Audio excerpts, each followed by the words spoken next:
Okay, so Farhan, your question. Could you include in your podcast 5 commonly used verbs in everyday life, like aruh instead of adhabu, so that I don't sound like I'm speaking Shakespearean Arabic?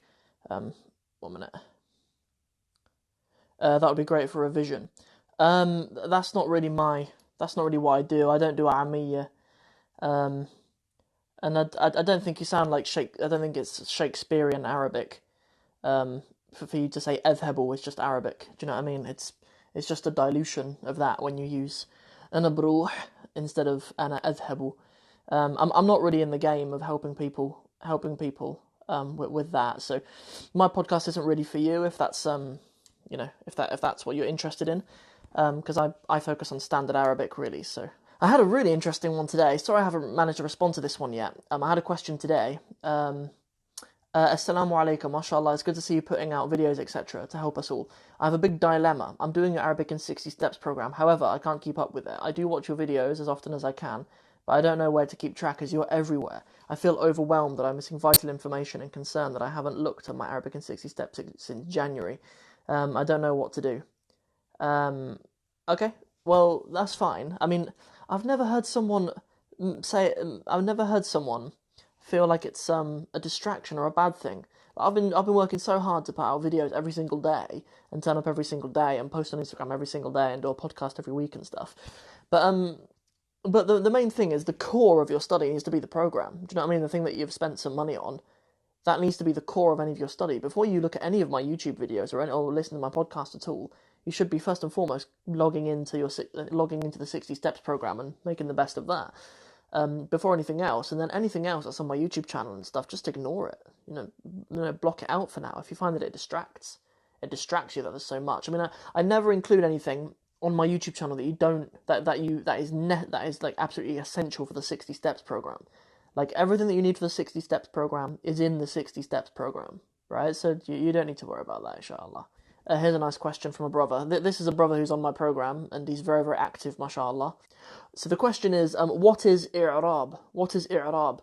After some googling, it sounds like what you do on Wednesdays. It's on Wednesdays. I'm running a series on my YouTube channel every Wednesday, just called Wednesday Walkthroughs, and I just walk you through an Arabic text. So at the moment we're doing hadith for children, but in the past we've done Palestinian poetry. In the past we've done a story of the prophets. We did the complete walkthrough of the story of Huda alayhi salam. We've done a bit of a novel in the past before. We've done various things on it. So anyway, that's not really what I do, Omar. The brother's called Omar, by the way. He's always taking part in it, mashallah. That's not really what i'rab is. I'rab is essentially the science of saying what case the word is and why. That's essentially it. Like if you were to have a word, I don't know, you have a word in a sentence like el-kitabu, right? El-kitabu. Like you'll say what its role is in the sentence. So it might be a fa'il, yeah? It might be the fa'il. Or if we said something like kutib el-kitabu, I don't know, منذ 10 سنوات or something like that. So in that sentence, kitabu, you would say na'ib fa'il, because it's kutiba. It's na'ib fa'il مرفوع. وعلامة رفعه الضمة المقدرة على آخره. Yeah, you'd say that it's a نائب فاعل, and that's why it's مرفوع. وعلامة رفعه, and the sign of it being مرفوع الضمة المقدرة على آخره, like a clear ضمة, because that's how you tell. Because there's lots of different things words can be. Obviously, like something can be a mudaf or a mudaf ilay or a fa'il or maf'ulun bihi or whatever, and it might express or it might not. Not all words are mu'rab. Like some words are mebni, like it. Their ending just doesn't change. You know what I mean? Like the word, like the name Musa or like the name Isa, they don't show their case, right? We would just say that it's mebni, so it doesn't express its case. Do you know what I mean? But just because it doesn't express its case doesn't mean it doesn't have one. Like it might still be majroor. Yeah, if I say ma'a Musa, technically the name Musa is still majroor, right? But it's mebni, right? So we're not going to put a kasra. We're not going to say Musa and put a kasra on the name Musa. Good question. So another one is that the brother has memorized the scale for fa'ala. So I assume what it means is fa'ala, fa'alat, fa'alta, fa'alti, fa'altu, like the sarf. for that. But when it comes to actually using it, it takes long to work out which suffix. I mean, that really is just practice. Like I don't know. I'm not really a person for I don't know, developing little rhymes and clues for working that out. Really. I mean, okay. So here's another question. Salam. I really want to learn the Arabic. I'm a beginner. Where shall I start? So if you're a complete beginner, start with the script and get the script really down. Like, get really good at using it before you progress too quickly. Sometimes students learn the alphabet and then they throw themselves into things that are a bit beyond them. A lot of the time, students are kind of get into the habit of doing things like writing out Arabic with Latin script. I think even for learning Arami, I think that's quite unhelpful. You know, I know that some people do it, and I know why people do it, but personally, I think it's just unhelpful. So that's the first thing you should do: get the script down really well. Yeah, you should. I think it was actually you, Nadia. If Sister Nadia is still here, I think it was actually Nadia who sent that question in. Let me double check. Yeah, it was Nadia, Sister Nadia. It was you who sent that question in. Start with learning the alphabet. Start with learning the script. Learn to read and write it, so you're really comfortable, and then start a program. Yeah, start my one, inshallah. If you like the way that I teach, you like the stuff that I do. But if not, if you have a teacher around you or whatever, you have other programs that you're interested in, or other YouTubers you're interested in and stuff. See if they have structured programs. I would say when you're a beginner at your stage, it's important. The structure is the most important thing. So I think it is worth. It will save you a lot of time in the long run, and a lot of money even in the long run. I think to pay, I don't know, pay a little bit of money for a book or for a course or something at your stage. I think. Okay, so I'll go to the chat. So, Sister Lamis, Assalamu alaikum, sister. Currently doing some of the program. Do you recommend a pace which we can use as a guide to complete the 60 steps course? Really nice question. So I'd say, I think it's probably a good idea to implement it more regularly in your weeks. And I know everyone won't remember to do it every day, but like if you were to do it 3 days a week, so like let's say you were to do 3 days a week, and in each of the days, you would, in the first day, you'd watch the video and do the vocab, and then in the next 2 days, you do some of the challenges. That's what I'd probably recommend. And then throughout the whole year, because usually, like, it's written to be completed in about a year, but yeah, a lot, like, some people will complete it a bit quicker, some people will go just over. Yeah, but I would say establish a routine of checking into the program at least probably 3 times a week, and spending half an hour or something on it. And I think at that rate, 3 times a week, half an hour for a year, you'd complete it quite comfortably, depending on what your current level is. I mean, I know that you at home, you're already exposed to Arabic with your dad and stuff. Yeah, so that's probably what I'd recommend. I hope that helps. Assalamu alaikum, the rest of you. How are you guys doing?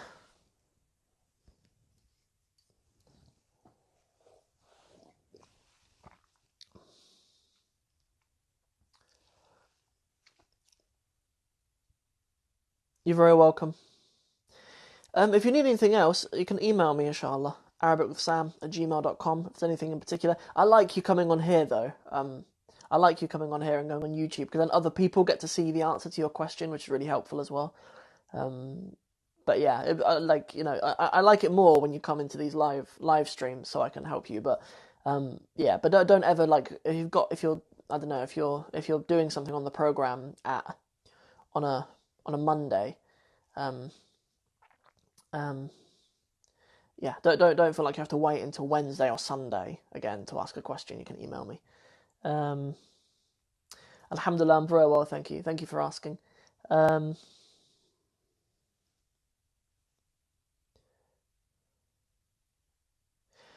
the lessons on your YouTube and Instagram? How about the use of past and present tense within the Arabic language? So my Arabic in 60 Steps program, that's not on YouTube or on Instagram. It's not free. It's for people who are serious about Arabic and willing to invest a little bit in it. It's not expensive, but it's for people who are prepared to invest a little bit in it. And not everyone is, unfortunately, but yeah, so it's not on. So that program isn't on YouTube and Instagram, but tons of stuff is on YouTube and Instagram. Like on YouTube, to answer your question about present and past, I have a whole playlist about verb conjugations. Go onto my YouTube channel. I have a playlist. It'll be on the main page. So if you just type in Arabic with Sam on YouTube, or if you go youtube.com/Arabic with Sam, then you'll find it. But I have a whole playlist on verb conjugations that goes through dual verbs, plural verbs, past, present, future, different kinds of verbs in the present. So so that'll be useful for you, brother Khalid. Yeah. I have some. I don't know. I tend to use Instagram more for like talking about learning Arabic rather than actually teaching it. I think there are a lot of accounts out there that kind of just have images that will teach you new words every day or whatever. Like I don't know if that's really my thing. But YouTube is lessons. Like I deliver lessons like the sort of stuff you would pay for. On YouTube. Like I do like seminars on Arabic texts and courses on grammar and complete walkthroughs of Arabic texts and stuff. So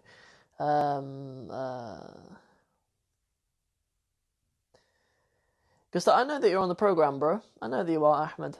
I know that you are, bro. That's wicked. Yeah, you're right, Lemis. Yeah, I do those Quranic words of the day. Yeah, but I'm doing that more because I just haven't seen anyone else do it. And I just like I think that. I think I'm gonna do something else about that. I've actually been planning an event I'd like to run in London. I'd like to run a little event where we just go over a third of the Quran.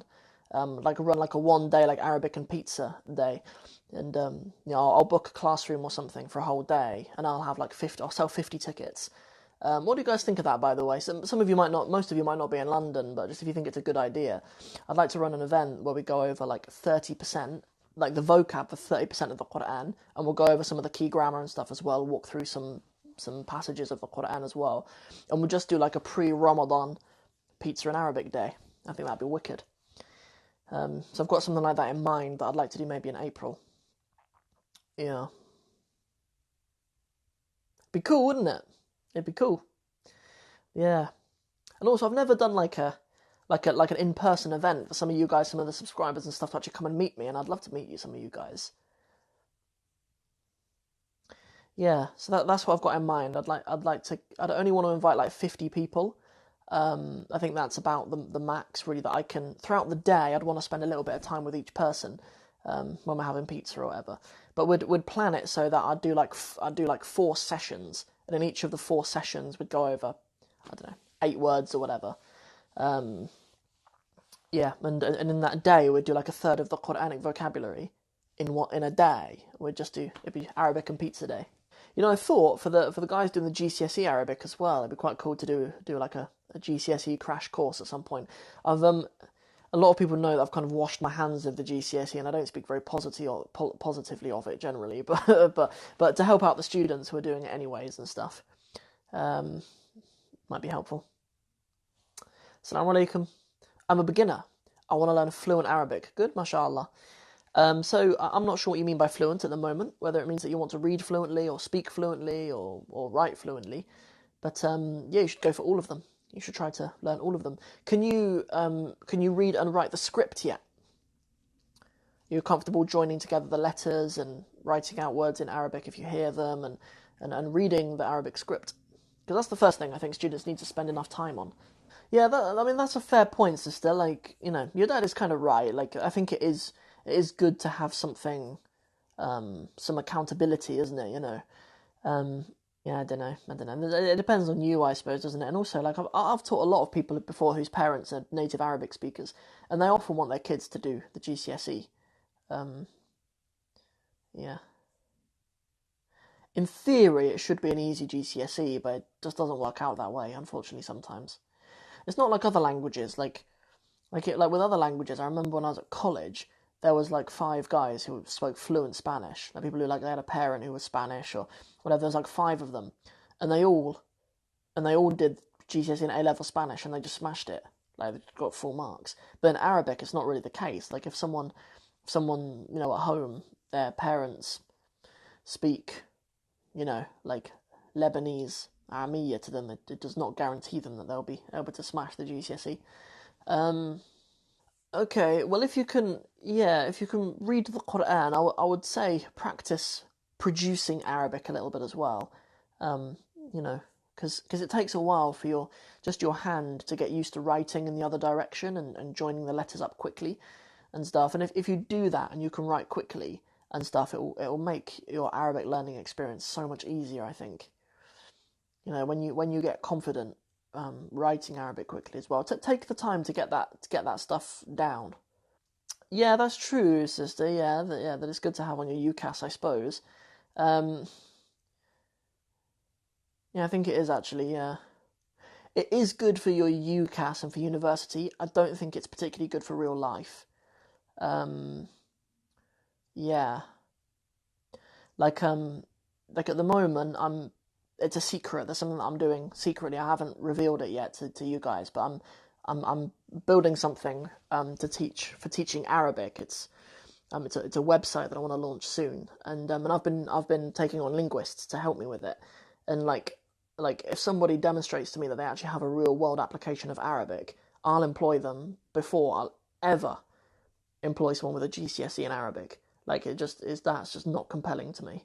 Way to improve your Arabic handwriting. Is your English handwriting good, by the way? Because I always wondered why my handwriting used to be horrible, and then I realised how horrible my English handwriting was, and then it became less of a surprise to me. Because sometimes it is just a case of just not steadiness and care in your writing. Do you know what I mean? There are some like quick fixes that you can make, even little things like holding your pen properly. Like some things like that. I got really into that sort of stuff. When I started learning Arabic, and even little tweaks like that you can make. But something for you, sister, for doing the GCSE, one of the biggest advices that I can give students who do the writing exam is improve your writing speed. Like, honestly, there's such a strong correlation between students who get full marks in the writing and people with quick writing speed. Because like in the written exam, it's about an hour, I think, like 55 minutes, and I think you only really have to average at doing like a word every 30 seconds. Like, you don't have to write a lot of words. It might be like, it might be like 120 words or something. Do you know what I mean? Like, it's like they're not big written assignments you have to do in Arabic. And if you can write quickly, it'll give you so much more thinking time. Like, you'll be able to think and plan out your answer really well. If you've got quick writing time, you just bang it out. But like a lot of students that I've taught who are slow writers, they don't have time to plan because they need to start writing because it's so slow. Okay, fair enough. So there's a couple of things. So when you're writing in Arabic, make the effort to, like, if you're writing on normal lined paper, don't feel the pressure to keep your writing within those lines. Give yourself like 3 lines. When you start learning to do your handwriting at school, I don't know if it's the case in Northern Ireland, if it's the same in Northern Ireland, but like here in the rest of the UK, like, I used to be a primary school teacher, and the way that we would teach handwriting is we'd give out these little red books that had like tons of lines in them. Do you know what I mean? And the students would be taught to like base their writing in the middle and take up their long tails to the top and down to the bottom and stuff of these other lines. Treat like a lined sheet of paper like that.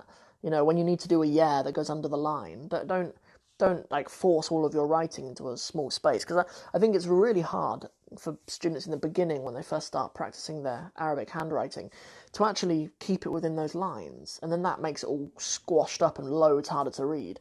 That's also as well, if you look in the workbooks for my program, if you look in the Arabic in 60 Steps workbooks, there's loads of space in the beginning lessons. Like, I've conscientiously thought about that, right? Like, in the answers, when you have to write in Arabic, I give like big spaces like that for you to write your Arabic answers in the beginning. Those get a bit smaller as you get further through the program, as your writing will get better. But like, I deliberately do that because I remember having to take notes in Arabic and just having like normal lined paper. And I remember thinking to myself, in the Arab world, do they use lined paper like this, or do they just have massive lines to get all of this Arabic in? Because there's a lot of letters that go really high up and come really far down. No, you can't lose marks in the exam for bad handwriting. Something else to bear in mind for the written exam for the GCSE is there's no harakat. You don't have to do any tashkil in the written exam. It's a waste of your time to do it. There's no extra marks available for it. Khalid, really nice question. Do I focus on Arabic content? So yeah. So the good thing about languages is you always need to talk about something in a language. Do you know what I mean? So on my channel there are videos where at the moment every Wednesday I'm doing a hadith analysis. I'm doing a walkthrough of an Arabic hadith every week, I've done 3 episodes of that. We've done 3 hadith for children. Look at them, inshallah. Wednesday walkthroughs on my YouTube channel. There's the first one we talk about the hadith of intention. Next week we talk about the 5 pillars of Islam, and yesterday's one was the hadith about saying Bismillah before you eat. Yeah, so there's that, and then there's also stories of the prophets as well, and various other stuff. Podcast as well might be useful for you as well. I do obviously a free podcast every Monday. That's on all platforms. So if you listen on Stitcher or iTunes or whatever, Spotify, the podcast's on all of those platforms. Any tips for the mock GCSE Arabic reading? It's all in the vocab, really, I think. Make sure you're learning the vocab actually from the spec. Thing about these kind of these examinations is that they're not examining you on your Arabic; they're examining you on the spec. Do you know what I mean? So, like, I don't know. So you need to learn the very specific vocab to achieve the best marks in that exam. That's what it's for. So, I'd say just vocab. You need to just go to town on your vocab. I mean, unfortunately, languages aren't really something that you can cram. Really, like you need to implement a habit of learning vocabulary regularly. Not just learning a cold list of vocab. I've done loads of videos before on ways to learn vocab, but make the vocab a little bit more real for you. Make actual sentences out of it. Imagine yourself actually using those words in real life situations that actually mean something to you.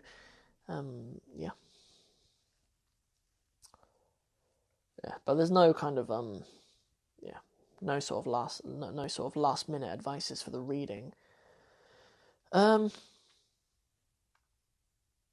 mean, do you know what? Like, I don't know what the spec is like now, but I used to previously when I would teach the GCSE Arabic, and at the end of the paper there used to be questions 8 and 9, and I think question 8 was like a lot of Arabic reading for not many marks. So I always said, like, leave that to the very end. Do you know what I mean? Because it'll take most of your time and won't give you that many marks. It tends to be the questions sort of in the middle, questions 3, 4, 5, 6, 7, that are like very mark heavy but not much reading. Do you know what I mean? Yeah. So But I don't know what it's like now. I mean, get some of the past papers, do the time to sit down and think what would be the best strategy for me to attack this exam. And because, I mean, the thing about it is that a lot of it is just exam technique rather than actual knowledge of Arabic. أنا بخير الحمد لله كيف حالك يا عبدل I don't think that's one of the Abdul names. I think we've got Abdul and then Khan. What were you asking? You were asking about what about the app?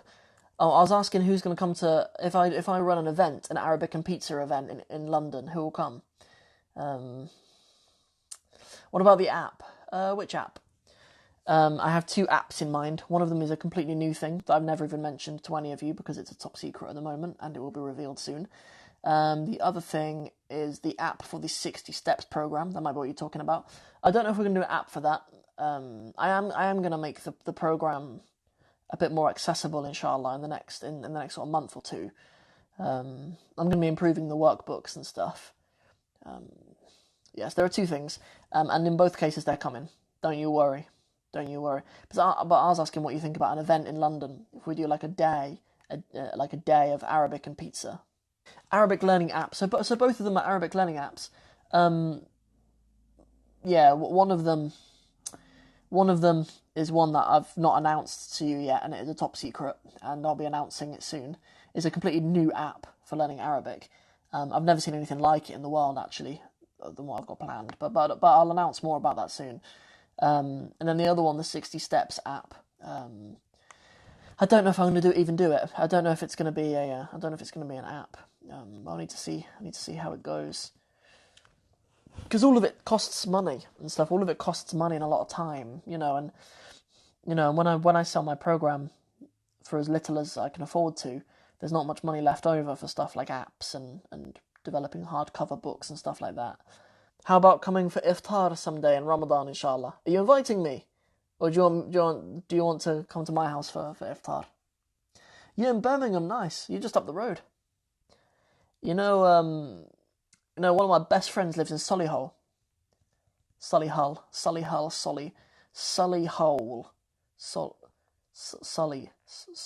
Solihull, I think it's written.